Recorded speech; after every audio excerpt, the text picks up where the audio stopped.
কোথায় যাচ্ছ? কলেজে যাব। এগুলোকে পরিষ্কার করবে?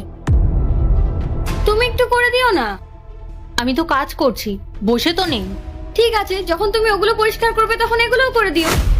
প্রিয়া, এটা কি ধরনের ব্যবহার? তুমি কি এখনো ছোট বাচ্চা আছো নাকি? এইসব কি বলছো তুমি বৌদি? আমি কলেজ যাচ্ছি, একই আমার অনেক দেরি হয়ে গেছে। প্রিয়া, এটা তুমি নোংরা করেছো, তাই তোমারই উচিত এটা পরিষ্কার করা। আচ্ছা, তুমি যদি ওগুলো পরিষ্কার করো তাহলে তোমার সমস্যাটা কোথায়? আচ্ছা ঠিক আছে, তাহলে তুমি এক কাজ করো, বারান্দা থেকে জামা কাপড়গুলো একটু এনে দাও। বৌদি, আমি তোমাকে এইমাত্র বললাম না আমার দেরি হয়ে যাচ্ছে। প্রিয়া, শুধু তো 2 মিনিটেরই ব্যাপার। ধুর, তোমার সাথে কথা বলাই বেকার।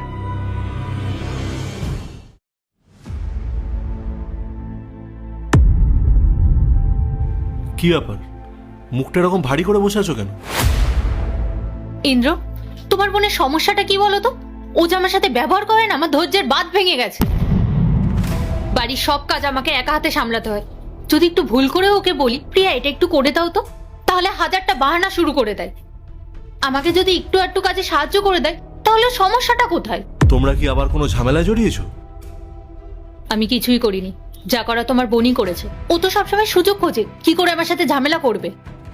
আমি যে ওর থেকে বড়, সেই সম্মানটুকু তো আমাকে দেয় না কখনো। কি যাতা বলছো এসব? আমি ঠিকই বলেছি ইন্দ্র। প্রিয়া তো এখন ছোট, ও যদি কোনো ভুল করে ওকে একটু বুঝিয়ে বলো। কেন সবসময় আমাকেই কেন বোঝাতে হবে? সবকিছুতে কি আমি স্যাক্রিফাইস করব?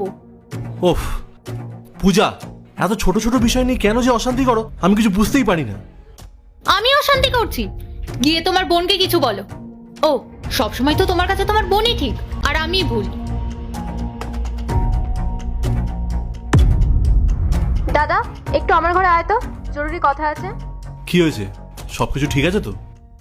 তেমন কিছু না দাদা, তুই একটু আয়, দরকার আছে। এখন কি আসতেই হবে? পরে কথা বললে হয় না? না, এক্ষুনি আয়, দরকার আছে, তাড়াতাড়ি আয়। ঠিক আছে, রাখ, আসছি।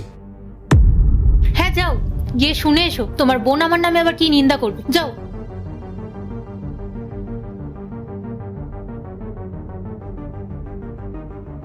কি হয়েছে, কেন ডেকেছিস? দাদা, একটা কথা বলতো, বৌদি আসলে কি চায়? যখনই সুযোগ পায় তখনই আমার সাথে খারাপ ব্যবহার করে। তুই তো জানিস আমার এক্সাম চলছে, তাই আমি কোনো কাজে হাত দিতে পারছি না। আর এইটুকু কাজ উনি কি নিজে হাতে গুছিয়ে নিতে পারছে না? কিছু বললেই মুখ ফুলিয়ে বসে থাকে। আমার মনে হয় বৌদি আমাকে সহ্য করতে পারে না। তুই কি বিষয়টা খেয়াল করেছিস? আমি ওর সাথেও কথা বলেছি, আমি তোর সাথেও কথা।